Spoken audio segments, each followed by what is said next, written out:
चंद्रशेखर पैदा हुआ, हमारा छोटा भाई साहब गद्दार है, गद्दार है, गद्दार है। अरे भाई क्या तुम्हारा कुछ छीन के ले गया? मैं तो चाहता हूँ कि समाज में नेता पैदा होने चाहिए और इतने नेता पैदा हो कि माननीय साहब कांसी राम कहते थे कि बीजेपी कांग्रेस के लोगों को हमारे नेता खरीदने की बड़ी आदत है। मैं इतने नेता पैदा कर दूंगा कि कांग्रेस के लोग खरीदते खरीदते थक जाएंगे। हम अनुवादी मीडिया के नाम पर एक अखबार था हिंदू, एक अखबार को रोकने के लिए बाबा साहब डॉक्टर अम्बेडकर ने 4-4, 5-5 अखबार निकाले। समता निकाला, मूक नायक निकाला, जनता निकाला, बहिष्कृत भारत निकाला। 4-4, 5-5 अखबार बाबा साहब डॉक्टर अम्बेडकर ने निकाले। और जो समता अखबार बाबा साहब डॉक्टर अम्बेडकर ने निकाला, आज समतावाद टीवी चैनल मनोज अंतानी जी चला रहे। ये इनके लिए धन्यवाद कि बाबा साहब की विचारधारा को जिंदा रखे हुए आज भी।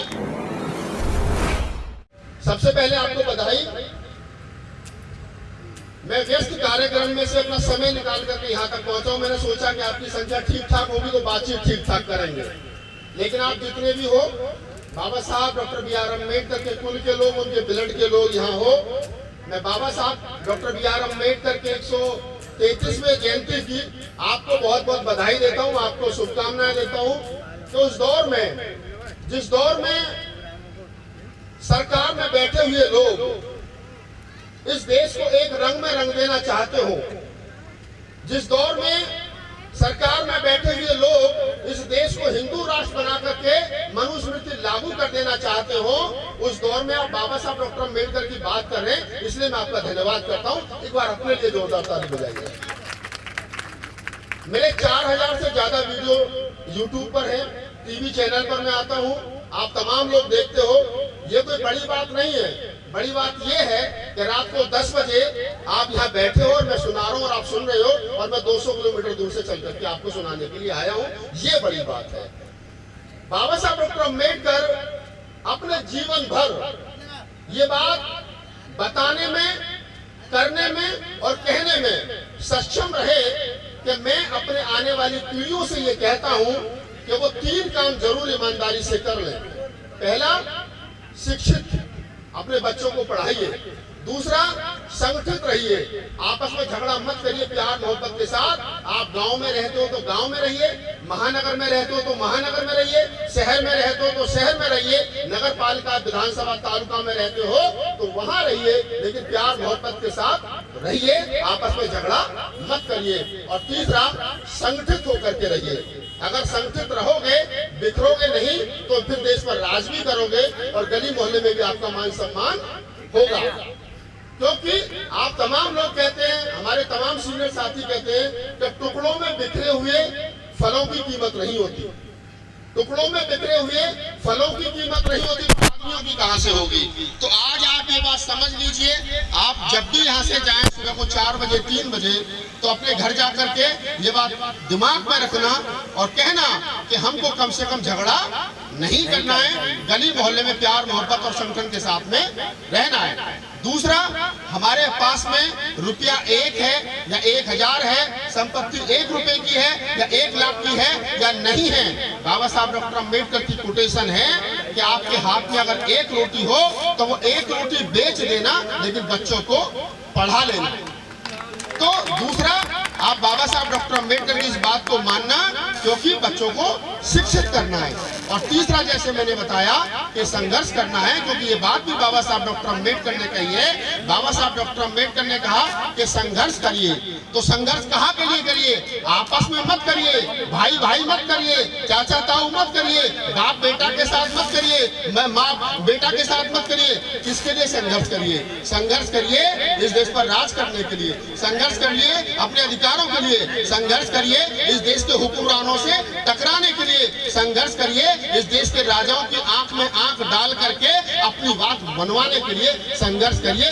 ये बाबा साहब डॉक्टर अम्बेडकर का कहना था और इस बात का ये उद्देश्य है। बाबा साहब डॉक्टर अम्बेडकर को जब आप पढ़ोगे, हम तो पढ़ते हैं, हम तो लिखते हैं, मैं तो जो लिखता हूँ वो देश विदेश में पढ़ा जाता है, तमाम मैगजीन में छपता है, तमाम टीवी चैनल पर मेरे स्पीच आते हैं। तो मैं कहता हूँ कि बाबा साहब डॉक्टर अम्बेडकर को समझना उतना आसान नहीं है जितना कि आज का बच्चा, आज का नौजवान गले में गमछा डाल करके नीला घूम रहा है और वो कहता है कि मैं अम्बेडकरवादी हो गया हूँ, तो मैं कहता हूँ कि बेटा उतना आसान बाबा साहब को समझना नहीं है। बाबा साहब को समझने के लिए बाबा साहब को पढ़ना पड़ेगा, और जब बाबा साहब को पढ़ोगे तो फिर पता चलेगा कि डॉक्टर अम्बेडकर चीज क्या थे कि जो पूरी जिंदगी सिर्फ इस बात के लिए लड़ते रहे। बाबा साहब डॉक्टर अम्बेडकर का आंदोलन कोई किस बात का आंदोलन है?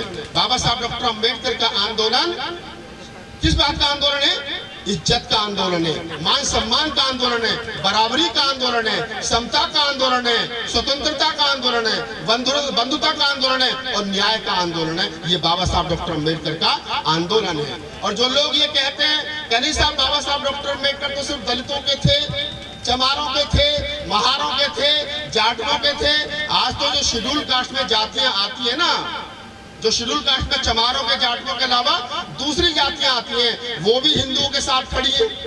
बताओ मुझे, खटीक है या कोई है? कोई खटीक नहीं है ना। पासी है, वाल्मीकि है, नहीं है ना। इसका मतलब सबके सब चमार हो, चमार जाट भी कोई दूसरा तो नहीं है ना, वही हो ना सब। तो इसका मतलब है, चलिए लोधे राजपूत है, देखो उनके लिए ताली बजाओ, लोधे राजपूत है।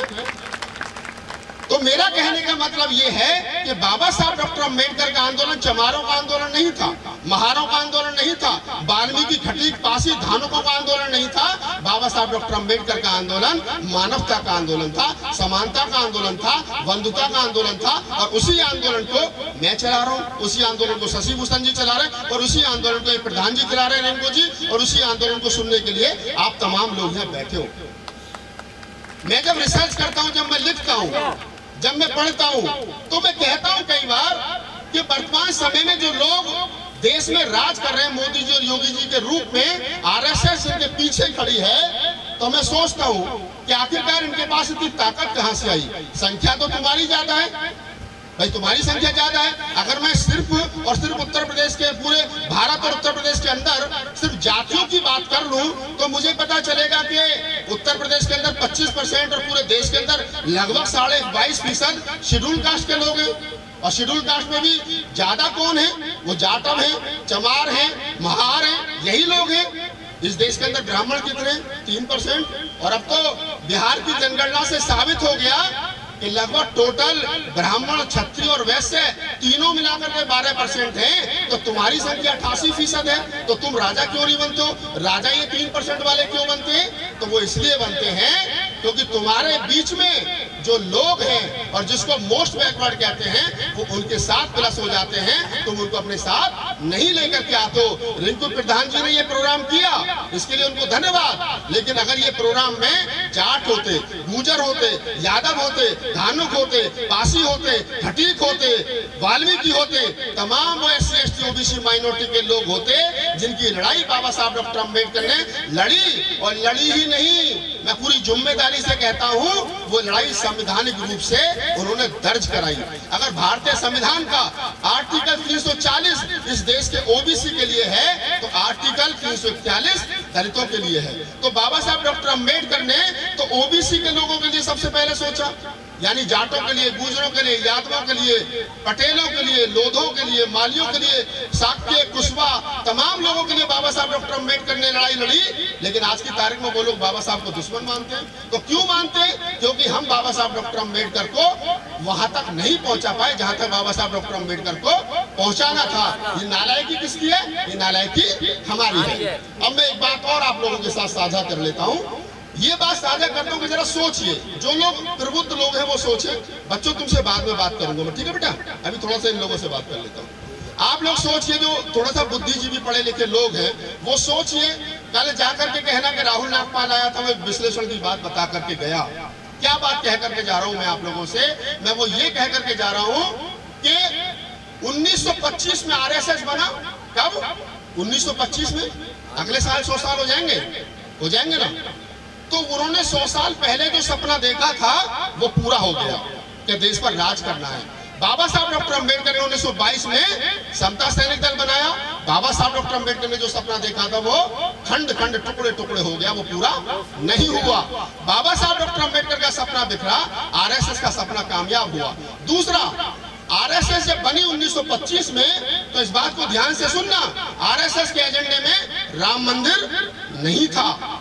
1949 में जनसंघ बना, तो जनसंघ के एजेंडे में राम मंदिर नहीं था। 1950 के आसपास अयोध्या में राम की मूर्ति रखी गई, उनमें एक भी आरएसएस और जनसंघ का आदमी नहीं था। 1964 में बजरंग दल बना, उसमें राम मंदिर का मुद्दा नहीं था। विश्व हिंदू परिषद बना, उसमें राम मंदिर का मुद्दा नहीं था। 1980 तक कभी भी हिंदुओं का मुद्दा राम मंदिर नहीं रहा। यानी 1925 से लेकर के और 1985 तक लगभग 60 साल के हिंदू आंदोलन में, सवर्णों के आंदोलन में, ब्राह्मणों के आंदोलन में कभी भी राम मंदिर का मुद्दा नहीं रहा। तो फिर राम मंदिर का मुद्दा अचानक से आया कहां से? ये विचारणीय प्रश्न है, ये विचारणीय प्रश्न है। ये मैं आपके लिए बता रहा हूं, क्योंकि काउंटर को कैसे काउंटर किया जाता है आप समझिए। जब 1980 और 1970-75 के आसपास काशीराम साहब की राजनीति जन्म ले रही थी, जब 1980 के आसपास रामविलास पासवान बोल रहे थे, लालू यादव बोल रहे थे, शरद यादव बोल रहे थे, अजीत सिंह बोल रहे थे, SC ST OBC माइनॉरिटी के नेता मजबूती के साथ बोल रहे थे और वो कह रहे थे कि मंडल कमीशन लागू करो या फिर कुर्सी खाली करो। और मंडल कमीशन किसके लिए था? पिछड़ों के लिए था ना। मंडल कमीशन किसके लिए था? पिछड़ों के लिए था। नारा लगा, क्या नारा लगा कि या तो मंडल कमीशन लागू करो या कुर्सी खाली करो। तो जब 1985 के आसपास ये नारा लगा, तो जब SC ST OBC और माइनॉरिटी के लोग एक मंच पर आने लगे, भाईचारा बनने लगा, रोटी का बेटी का व्यवहार होने लगा, बाबा साहब डॉक्टर अंबेडकर का सपना साकार होने लगा, तो फिर कुछ चतुर चंट चालाक चोटी वाले लोगों ने ये कहा कि इस एकाकी को तोड़ो। ये जो विचार की बन रही है SC ST OBC और माइनॉरिटी के लोगों में, इसको तोड़ो। तो कैसे तोड़ोगे? उसको तोड़ने के लिए, उसको खंड खंड करने के लिए क्या करा इन चतुर चालाक लोगों ने? जब BP सिंह की सरकार बनी, मंडल कमीशन लागू हुआ, 27% आरक्षण OBC के लोगों को मिला, उसमें 5 लोगों की जान गई, जिनमें 3 दलित समाज के थे। मैं आप लोगों से कहना चाहता हूं कि जब मंडल कमीशन लागू हुआ, तो जैसे ही मंडल और कमंडल की लड़ाई शुरू हुई, तो कमंडल हारा। कमंडल यानी ये जितने आज की तारीख में भगवा झंडा फहरा करके राम मंदिर मनाने का जश्न मनाने वाले लोग, ये हारे। कब हारे? 30 साल पहले। मैं 2024 में खड़े होकर के बात कर रहा हूँ। तो 1992 में ये लोग हारे, कमंडल हारा, मंडल जीता। किसकी वजह से जीता? मंडल जीता, उसमें BP सिंह थे, उसमें काशीराम थे, उसमें मायावती थी, उसमें रामविलास पासवान थे, उसमें शरद यादव थे, उसमें लालू यादव थे, उसमें अजीत सिंह थे। तमाम SC ST OBC के लोग एक मंच पर थे। तो ये 15% लोग हारे और 88% लोग जीते। जब मंडल हारा, मंडल जीता और कमंडल हारा, तो इन्होंने सोचा कि अब इसको कैसे तोड़ा जाए। मैं राम मंदिर की बात कर रहा हूँ, तू पीछे से लेकर के आ रहा हूँ, ताकि बच्चों के दिमाग में ये बात आ जाए कि बीमारी शुरू कहाँ से हुई। तब इनको लगा कि अभी तोड़ना चाहिए। तब कहीं 1988 और 1987 के आसपास बड़े चतुर और चालाक लोगों ने कहा कि हम राम मंदिर बनाएंगे। और राम मंदिर के लिए कहा इन्होंने, फिर रथ यात्रा निकाली गई, सारा काम हुआ, माहौल बनाया गया।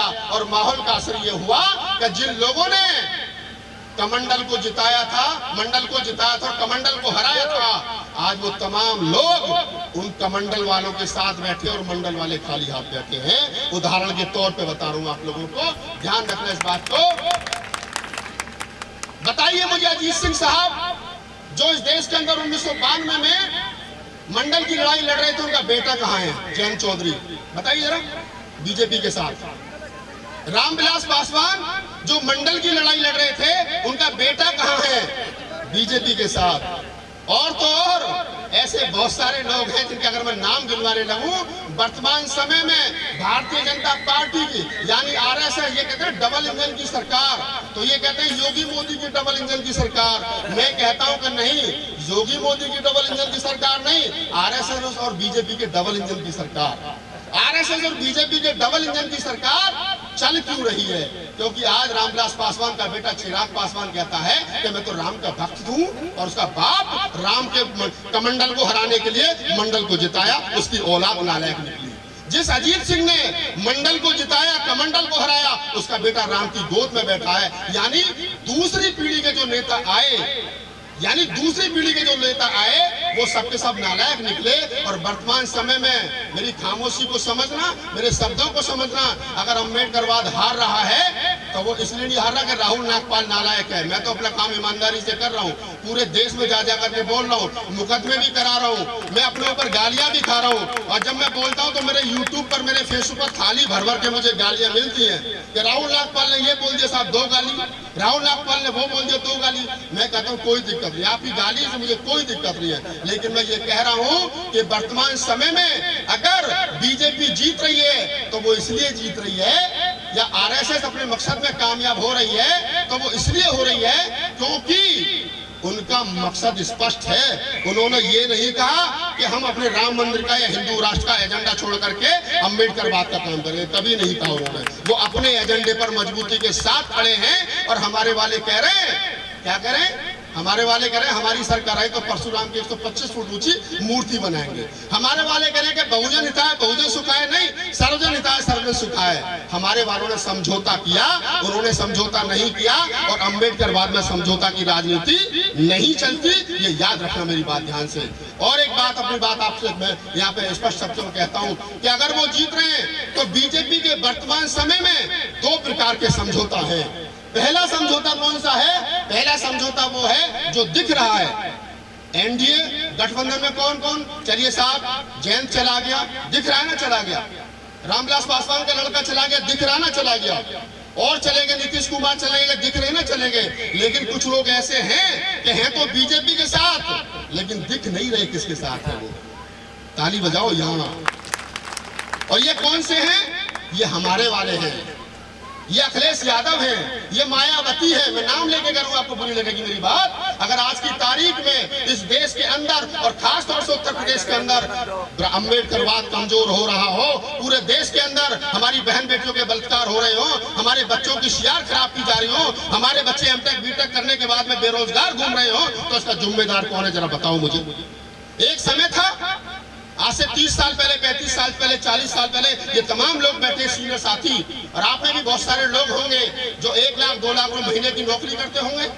हैं बहुत सारे लोग जिनकी तनख्वाह 2 लाख होगी। मैं तो ऐसे लोगों को जानता हूं कि जिनकी तनख्वाह 5 लाख थी, जिनकी तनख्वाह 3 लाख थी, यानी 10,000 रुपए पर डे।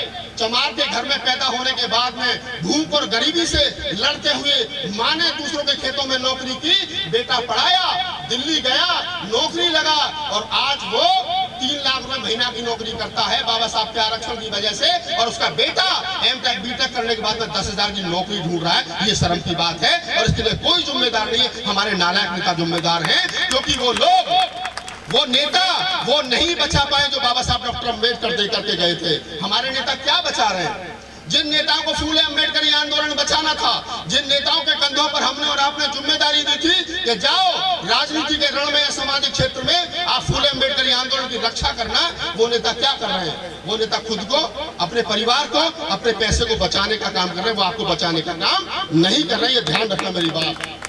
ये बात जब मैं कहता हूँ तो लोग कहते हैं भाई साहब आप तो खिलाफ बोलते हो। मेरे कहा मैं एक आदमी की वकालत नहीं करता। जिस काशीराम ने 10-10 रुपए इकट्ठा करके दिल्ली में पार्टी का राष्ट्रीय कार्यालय बनाया, उस राष्ट्रीय कार्यालय को तोड़ करके अगर किसी बहन का भाई होटल बना करके बिजनेस करता हो तो राहुल नागपाल को बोलना पड़ेगा उसके बाप का नहीं है, समाज ने 10-10 रुपए दिए थे। ये खामोशी ज्यादा दिन तक नहीं चलेगी, ये खामोशी ज्यादा दिन तक नहीं चलेगी। तुम्हारे पास हजारों करोड़ की प्रॉपर्टी, तुम्हारे भैया भतीजों के पास लाखों करोड़ की संपत्ति, और मेरे बच्चों, मेरे समाज के बदन पर फटा निककर एमटेक बीटेक करने के बाद में मेरे समाज का बच्चा बेकार घूमता है, तो फिर राहुल नागपाल को बोलना पड़ेगा, क्योंकि मुझे एमपी एमएलए नहीं बनना है, मुझे ऐसे ही बोलना है और पूरे देश में बोलना है। ये लड़ाई है, क्योंकि एक कहानी सुनाता हूं मैं आपको, आपकी बात आसानी से समझ में आ जाएगी। एक जंगल में आग लगी, और जब जंगल में आग लगी तो सारे लोग, सारे जानवर भाग गए। तो छोटे छोटे जानवर, मतलब चिरोटे, एक दूर पेड़ की ऊंचाई पर बात कर रहे थे आपस में। एक चिड़िया और एक कौवा। कौवा कह रहा था कि देख जंगल जल रहा है, तो चिड़िया कह रही थी हाँ देख तो मैं भी रही हूँ, देख तू भी रहा है। क्या कर सकते हैं हम लोग। तो चिड़िया ने कहा कि मैं ये चाहती हूँ कि मैं जो बराबर में तालाब है आधा किलोमीटर की दूरी पर, वहां से चोंच में पानी भर के लाऊं और इस पर डालूं ताकि ये आग बुझ सके। तो कौवा हंसा और कहने लगा तू पागल हो गई है चिड़िया, तेरे चोंच भर पानी से कहीं आग बुझ जाएगी। चिड़िया ने कहा कि मुझे पता है मेरे चोंच भर पानी से आग नहीं बुझेगी, लेकिन 100 साल 10 साल 20 साल 30 साल के बाद में जब इस जंगल का इतिहास लिखा जाएगा तो कम से कम इतना जरूर लिखा जाएगा कि एक चिड़िया थी कि जिससे उम्मीद नहीं थी, लेकिन वो चोंच भर पानी ला करके इस जंगल की आग को बुझाना चाह रही थी और कुछ लोग थे जो तमाशा देख रहे थे। तो मैं ईमानदारी से कहता हूँ, जब पूरे देश में घूम करके घर जाता हूँ, आईने के सामने खड़े होकर के इतना कहता हूँ कि 100 साल के बाद, 20 साल के बाद, 30 साल के बाद, 50 साल के बाद जब मैं नहीं रहूंगा दुनिया में, और जो आज मैं बोल रहा हूँ और ये वीडियो रिकॉर्ड हो रहा है, ये यूट्यूब पर जाएगा, ये डिजिटल हिस्ट्री बन रही है, और 100 साल के बाद जब इसको वीडियो को देखेगा तो इतना जरूर कहेगा कि जब मिशन मूवमेंट बर्बाद हो रहा था तो एक राहुल नागपाल था जो चीख चीख करके कह रहा था मूवमेंट बर्बाद हो रहा है और इस बर्बादी के लिए हमारे नेता जिम्मेदार हैं, और मैं गाली खा रहा था, तो तब कहेंगे नहीं यार वो लड़का ठीक कह रहा था। मेरी बात आज समझ में नहीं आएगी, मेरी बात आज समझ में नहीं आएगी, हो सकता है थोड़े दिन के बाद समझ में आए। मैं किसी पार्टी का प्रवक्ता नहीं हूँ, मैं तमाम पार्टी के नेताओं से मिलता हूँ, तमाम पार्टी के बड़े नेता मेरे संपर्क में मुझे फोन करते हैं। अभी हाल ही में एक किताब का प्रमोशन हुआ, मोदी जी ने एक किताब लिखी मोदी एंड अम्बेडकर, उसका इन्विटेशन मेरे पास आया, राष्ट्रपति जी ने उस किताब को विमोचन किया, तो मेरे पास में इन्विटेशन आया, मैंने कहा यार मैं बीजेपी के कार्यक्रम में नहीं जाऊंगा। उसके कुछ दिन के बाद में उसका हिंदी वर्जन आया, और जब हिंदी वर्जन आया तो फिर मेरे पास में मनोज तिवारी जो सांसद भोजपुरी फिल्म स्टार है, हमारे दोस्त भी हैं, वो उनके पीए ने चौबे ने मुझे फोन किया कि भैया वो बाबा साहब की किताब का हिंदी वर्जन आ रहा है, आप कम से कम अब तो आ जाइए। तो मैंने कहा ठीक है आ जाऊंगा, आप इतनी कह रहे हो तो, लेकिन एक शर्त है। बोले क्या शर्त है? मैंने कहा उस मंच पर बीजेपी का झंडा, बीजेपी का डंडा और बीजेपी की बात नहीं होनी चाहिए तो मैं आ जाऊंगा। उन्होंने वैसा ही किया, उन्होंने वैसा ही किया। ये ताकत होनी चाहिए कहने की, इन शर्तों पे बुलाओगे तो आऊंगा। हमारा आदमी तो नाक के बल रगड़ के चला जाता है कि सांसद जी ने फोन खिंचवाए, फोटो ही खिंच जाए। वो सांसद हमारे साथ कहते हैं राहुल नागपाल के साथ फोटो खिंच जाए। हम 100 सांसदों से आज भी बढ़े, ईमानदारी है, क्योंकि मेरा समाज मेरे साथ खड़ा है। मैंने कहा वहां पे मैं आ जाऊंगा, कोई दिक्कत नहीं है। मैं गया, मनोज तिवारी ने खड़े होकर कह रहे मेरे छोटा भाई आ जाइए, पूरा सम्मान हुआ। मनोज तिवारी जी ने अपनी बात रखी, वो वीडियो यूट्यूब पर पड़ा, सारे लोग जाकर के देखना। हिम्मत चाहिए, कलेजा चाहिए एक सच्चा अम्बेडकरवादी होने के लिए। मैं तो कहता हूँ मैं तो बाबा साहब डॉक्टर अम्बेडकर की बिगड़ी हुई संतान हूँ, बिगड़ा हुआ चेला हूँ। जैसा आज था वैसा ही 20 साल पहले था और वैसा ही 20 साल बाद मिलूंगा, मुझे कोई दिक्कत नहीं है। लेकिन मैं कहा तिवारी जी जब तुम्हारे बाप और दादा के हाथ में कलम थी, मैंने कहा कि तिवारी जी सांसद जी जब तुम्हारे बाप और दादा के हाथ में कलम थी तो तुमने लिखा ब्राह्मण, क्षत्रिय, वैश्य, शूद्र, अछूत, राजपूत, इस देश के लोगों को हजारों जातियों में बांट दिया क्योंकि तुम्हें श्रेष्ठ होना था। लेकिन जब मेरे बाप के हाथ में कलम आई तो उसने लिखा we the people of India, हम भारत के लोग। ये थे बाबा साहब डॉक्टर अम्बेडकर। मैंने अपनी बात कही, उसके बाद में वो वीडियो, वो फोटो हमारे ट्विटर अकाउंट पर गए तो हमारे समाज के लोगों ने मुझे 2 लाख गालियां दी। वीडियो नहीं देखा, गालियां दी। करे राहुल नागपाल तो बीजेपी के सांसद के साथ बैठा था। अरे भाई इसमें कौन सी बात हो गई? हमारे लोग इतने मतलब बिल्कुल है, लठ लेके बैठे, राहुल नागपाल जहां मिल जाए पेल दो। अरे भाई मिल जाऊंगा, कोई दिक्कत नहीं है, मैं तो यही समाज में रहता हूँ, लेकिन पहले बता तो दो। और आज मैंने देखा मेरे ऑफिस से मुझे हमारे आकाश ने बताया, लड़के ने, बोले भैया बहुजन समाज पार्टी के जो उनका पोर्टल है उस पर आपके बारे में लिखा गया है कि राहुल नागपाल दलाल है। तो मैंने कहा अगर इतनी बड़ी पार्टी मुझसे कह रही है कि मैं दलाल हूं तो हो सकता है मैं कहीं ना कहीं मेरे चरित्र में गलती रही होगी, मैं सुधारने की कोशिश करूंगा। लेकिन सच्चाई यही है कि हम जब तक जिंदा हैं बाबा साहब डॉक्टर अम्बेडकर के मूवमेंट को बचाने की लड़ाई लड़ते रहेंगे। कमी अपने वालों में है, उनकी भी झाड़ सफाई करते रहेंगे और दूसरे वालों से भी लड़ते रहेंगे। लेकिन मैं एक बात कह रहा हूँ आप लोगों से, ये जो बाबा साहब डॉक्टर अम्बेडकर का आंदोलन बर्बाद हो रहा है ना, और समाज की जो दुर्दशा हो रही है, इसके लिए बीजेपी और आरएसएस वाले कम जिम्मेदार हैं, हमारे वालों की खामोशी ज्यादा जिम्मेदार है। ये बात याद रखिए, हमारे वालों की खामोशी ज्यादा जिम्मेदार है। लोग कहते हैं मैं केजरीवाल से मिलूं, साहब तो आम आदमी पार्टी का हो गया। अभी राहुल गांधी से मिलने चले गए तो कांग्रेस का हो गया। पिछले दिनों बहन जी से मिल गया, बहन जी ने ट्वीट कर दिया कि राहुल नागपाल का बसपा में स्वागत है, तो सब लोग खुश हो गए। अरे भाई मैं एक्टिविस्ट हूँ, मेरा काम एजेंडा सेट करना है। मैंने कहा राहुल गांधी से खड़े होकर के कि अगर आपकी सरकार आएगी तो मेरे समाज के लिए क्या करोगे, मुझे बताओ, क्या प्लान है तुम्हारे पास में दलितों की उन्नति का, बताओ तो सही। तो राहुल गांधी ने पूछा बताओ क्या चाहते हो, हमने कहा जाति का जनगणना करवाओ, रिजर्वेशन में प्रमोशन का बिल पास करवाओ, निजी क्षेत्र में आरक्षण लागू करो और 22.5% जो आरक्षण है हमारे SC/ST समाज का उसे लागू करो और पिछड़े समाज का 27% लागू करो। ये हमने मांग की ना। और जो लोग ये कहते हैं राहुल आपका दलाल है, मैं कहता हूं कि तुमने 10 साल तक मनमोहन सिंह सरकार को समर्थन दिया, बड़ी बात कह रहा हूं, 10 साल तक मनमोहन सिंह सरकार को समर्थन दिया जिन लोगों ने, आपको पता है 40 सांसदों का किस आधार पर दिया, भाई बता तो दो। तुमने दिया ना 10 साल तक मनमोहन सिंह की सरकार किसने चलवाई, तुमने दिया ना। तो बदले में क्या लिया, रिजर्वेशन में प्रमोशन का बिल पास करवा लेते, निजी क्षेत्र में आरक्षण ले आते, जाति का जनगणना करवा लेते। अरे 7 लाख वैकेंसी केंद्र सरकार में खाली पड़ी थी दलित समाज की, उन्हें पूरी करवा लेते। इन चमार खटी पासियों के भंगियों के घर में 7 लाख घरों में चूल्हा जल जाते, अफसर बन जाते, इतना कर लेते, वो भी नहीं कर पाए। अरे कुछ नहीं करना था तो वो भी नहीं कर पाए। 10 साल तक समर्थन दिया सांप्रदायिक ताकतों को रोकने के लिए। कौन सी सांप्रदायिक ताकतें भाई, बता तो दो। तुम समझते हो कि तुम्हारी बातों को कोई नहीं समझता है, तो भाई मैं समझता हूँ, और जो नहीं समझते उन्हें समझाऊंगा गड़बड़ है। हमको लोग कहते हैं कि हुक्मरान बनना है, मैं कहता हूँ ये कहना बंद कर दो। और बाबा साहब डॉक्टर अम्बेडकर ने बंगाल में ये बात कही थी 42 में कि जाओ अपने घरों की दीवारों पर लिख दो तुम्हें इस देश का हुक्मरान बनना है। लेकिन बाबा साहब डॉक्टर अम्बेडकर ने 25 अप्रैल 1949 को लखनऊ के एक भाषण में कहा था कि मुझे पता है इस देश के दलित, SC/ST, OBC माइनॉरिटी की समस्या एक है, उनकी समस्या का समाधान एक है। मुझे पता है कि आप लोग एक जगह वोट नहीं डाल सकते, मुझे पता है कि आप लोग रोटी बेटी का व्यवहार नहीं कर सकते, लेकिन मैं जानता हूं कि आपकी समस्या एक है। अगर आप इकट्ठा होकर के एक जगह वोट डाल करके भी सरकार बना लोगे तो तुम्हारी समस्या खत्म हो जाएगी। ये कब कही, 1942 में। कब, 25 अप्रैल 1942 को बाबा साहब कह रहे हैं लखनऊ के भाषण में। लेकिन बाबा साहब डॉक्टर अम्बेडकर ने एक बात और भी कही। बाबा साहब ने कहा कि मुझे पता है कि तुम ये काम आसानी से कर नहीं पाओगे, लिहाजा नहीं कर सकते हो, तो चाहे तो समाजवादी हो और चाहे कांग्रेसी हो, तब तक तुम ये अपनी सरकार बनाने की स्थिति में ना हो, तब तक इनके साथ मिलकर के सरकार बनाना और अपने समाज का भला करना। ये बाबा साहब उस समय कह रहे हैं। कब, आज से लगभग 60 साल 70 साल 80 साल पहले। और आज के हमारे नेता करेंगे नहीं साहब अपने बलबूते चुनाव लड़ेंगे, तो फिर अपने बलबूते चुनाव लड़ेंगे किसको फायदा पहुंचा, जरा ये भी बता दो। कहां अंदर खाने तुमने समझौता कर रखा, जरा ये भी बता दो। अरे सब समझते हैं लोग, इस समाज को बेवकूफ मत समझिए। मैं किसी पार्टी का प्रवक्ता नहीं हूँ, लेकिन मैं समाज का चिंतन करता हूँ, पढ़ता हूँ, लिखता हूँ, तो बोल रहा हूँ। अब लोग मेरे ऊपर मोहर लगाते हैं तो साहब विरोधी हैं, विरोधी नहीं है, हम समाज के चिंतक हैं। एक